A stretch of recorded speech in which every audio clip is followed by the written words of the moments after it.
తిన్నారని ఘోరంగా కొట్టుకుంటారు. 100 కాల్ చేస్తారా? ఫోన్ ఉంది, నేను చేస్తా. అయితేనే ఉంటాయి ఈడ. అయితే కానీ ఇట్లా అల్లరి చేస్తా ఉంటాను చెప్తా. నేను చేయొద్దు.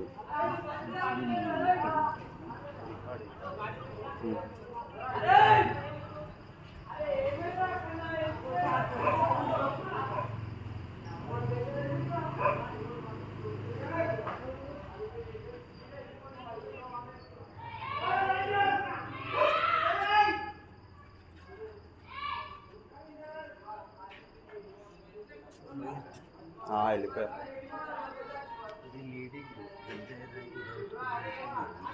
దావత్లు అయినాయి కదా నేను నిన్న అవుతుంది అనుకున్నాను ఇంకా అసలు. నేను డ్రంక్ అండ్ డ్రైవ్కి వెళ్ళినా, ఇవాళనేమో కృష్ణగిరికి వచ్చిన. డ్రంక్ అండ్ డ్రైవ్ పోయింది ఇద్దామనుకో 100 కొట్టి చేసే లోపల పోయి. భయపడద్దు, చేయాలి, పక్కకు ఉండాలి అంతే. మనకు కూడా వస్తుంది అట్లాంటి సిచ్యువేషన్.